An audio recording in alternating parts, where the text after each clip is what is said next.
So today all I'm trying to do is show you 3 different recipes that I use a lot on the grill. The first one is just how to grill a simple, really thick cut of meat.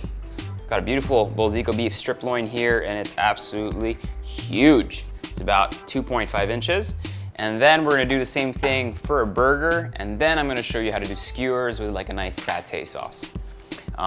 Let's get to it.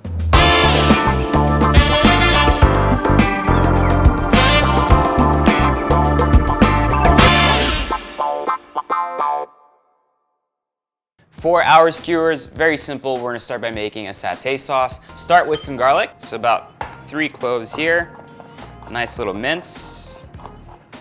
So satay is absolutely everywhere in Southeast Asia. Thailand will have its own type of satay. Indonesia will have its own type of satay. Indonesia actually has massive and various types of satays you can find from all over the archipelago. Malaysia has a different type of satay. Singapore has a different type of satay. And funnily enough, the Philippines has a different type of satay. If you go all the way down south in the Philippines, you'll find that they do their own version in Zamboanga. It's called sati. We've actually featured it before, and it's delicious in its own right. So what I'm doing here is not really traditional in any way. It's just kind of like hybrid of the flavors that I like to use with my beef satay. So garlic, then we're gonna do 1 small red onion. Mince that up as well. Doesn't matter if the garlic and the onions are mixing together. That's basically the only chopping we'll be doing. Induction plate comes out, a little bit of oil. Go ahead and sweat out our onions and garlic. I'm gonna add in 1 red chili as well. Once that's already happening, we go in with some crunchy peanut butter.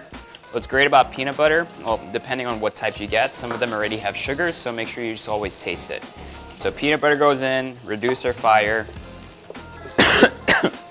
Oh, that chili's getting to me already. As that's bubbling away, in we go with the coconut milk. Peanuts go into the mortar and pestle. Crush that a little bit. Add some soy sauce. Okay, at this point, I'm really gonna lower the fire. Taste it. Need a bit of sugar and a bit more peanut butter. And by a bit more, I mean a lot more. I love my peanut butter.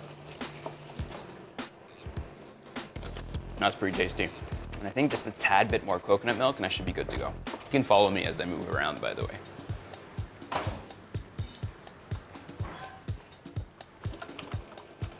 And again, by a little more, I mean a lot more. We got our quantities all wrong today. There, that's the color I want. If you take a look at that, super liquidy. It's like the waves of the ocean, my friend.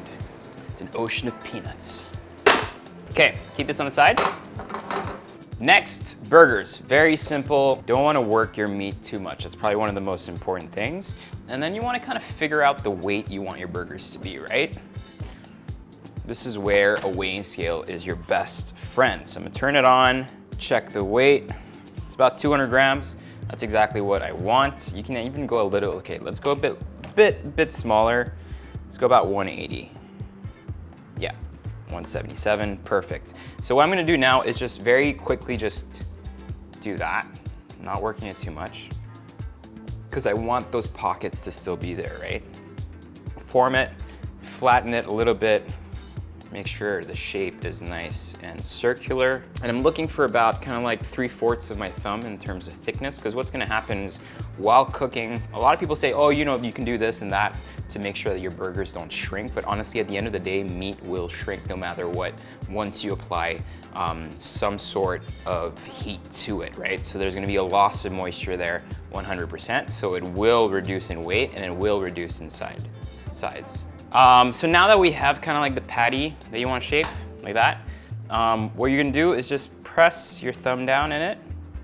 And the only thing that's gonna help do is that your, basically your patty won't become a sausage. It won't. Sometimes you see a beef patty that comes, like you have 2 round parts on top and below it, and that's not what you want. You want something that when you cook it, stays more or less flat. And the way to do that is to make sure you make that dimple in the middle.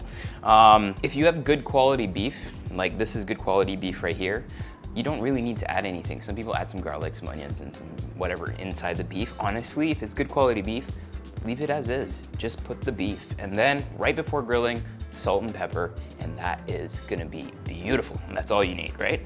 Another important thing when it comes to burgers, you wanna cook them right when they come out of the fridge, because you want, and I know that's weird when it comes to steak or beef in general, usually you bring it up to room temperature, which is what we're doing right now with the steaks. But for burger patties, it's important for it to come from the fridge because we don't want that fat to break down too quickly on the heat. Okay, so we're gonna keep doing a couple of those, but before that, I'm gonna show you the other cuts we're working with today. So we've got a Balzico beef strip loin, and we've got a Balzico beef ribeye. These are grass-fed steaks. We made sure to cut them nice and thick just to show you how you can cook a thick cut of steak on the grill, because I don't like grilling things at a very high heat, especially when it comes to steak. So when it's thick, you can make sure that you can control the temperature at which it cooks inside a bit better, because we're gonna be working with, you know, somewhat kind of medium fire, not like high flames or anything. The thinner the steak, the quicker they cook. So for the skewers, very simple. I got some beef over here. We're gonna cut it up, and we're gonna make sure to go against the grain, and then we're gonna put that on some skewers. So against the grain looks like something like this. And then we're gonna cube these up, and all of this will go on some barbecue skewers, and then we'll go on the grill as well. These ones, no salt, no pepper, because they're gonna be smothered in satay sauce. So I think that's pretty much it.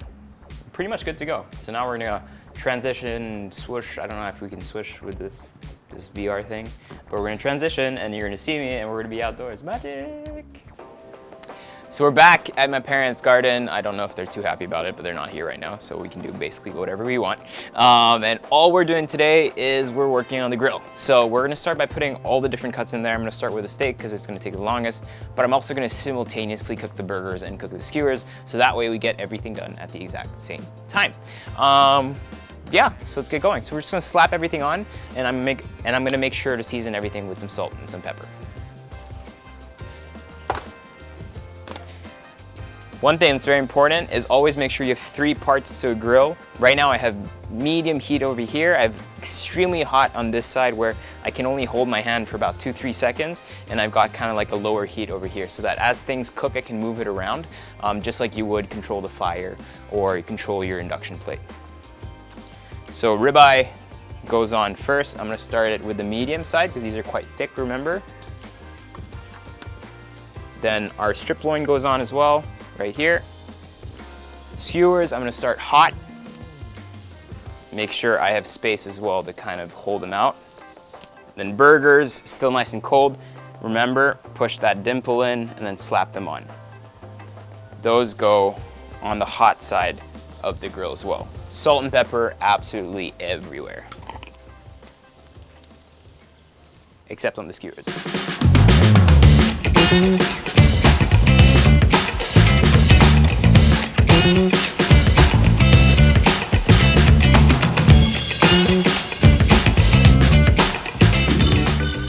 Okay, everything is pretty much good to go.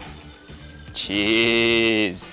That goes on top of the burger. Honestly, at the end of the day, when you're making burgers, nothing beats square processed American cheese. It just melts perfectly.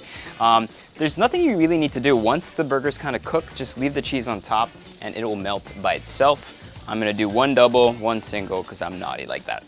The skewers are pretty much good to go. The steaks are still chugging along. So now that the cheese is on the bun, we can actually put the buns on there and get them cooking as well. I just like having a little char on my bun as well. Keep checking the steaks, keep turning them if you need to. Again, these are big mama jamas.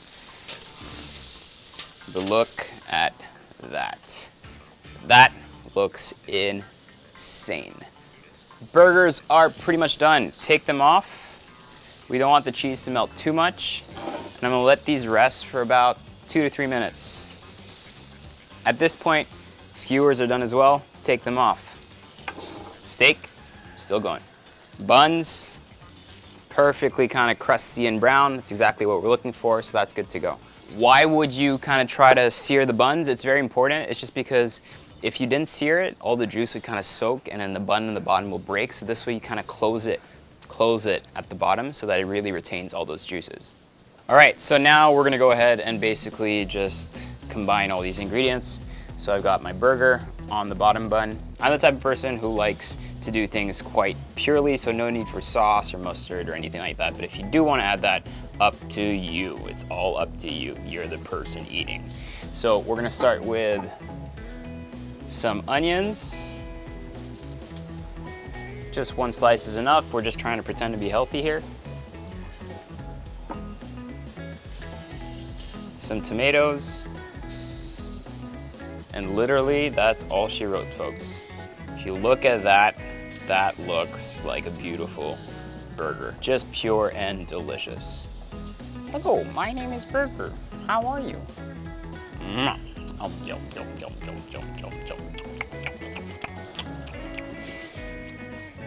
Time for the satay, very simple. One bowl here. Take a couple of pieces of satay, put that in there. All we want to do here is add the sauce on top. The heat from the satay should basically kind of just melt everything. Sorry, the heat of the skewers will melt the sauce back onto it. And that is kind of like how you do a crazy, perfect satay. Let's try one, or let's pretend to try one. Yum, yum, yum, yum, yum, yum, yum, yum, yum. Pretty much done with everything. Now cut the steak. So I've rested these for about 5 minutes on a very, very, very barely any heat over here. And we're gonna go ahead and cut them up. This looks like it is absolutely gorgeous. Look at that. Perfect, medium, rare.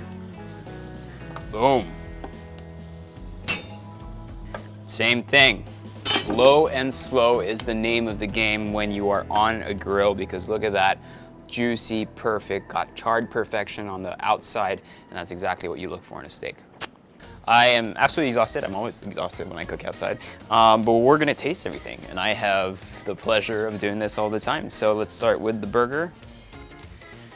Look at that, nothing better than a wood fire burger with all the burnt bits and everything involved.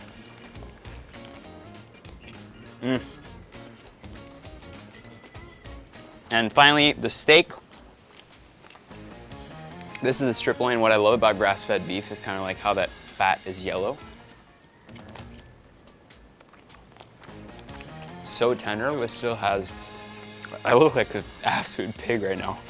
So tender, but it still has that bite and chew that you look for. Ribeye.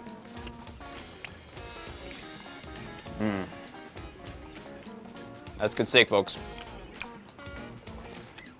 Actually, I want to try this with the satay sauce. Right there. That actually really works. It's really good. Really easy recipes.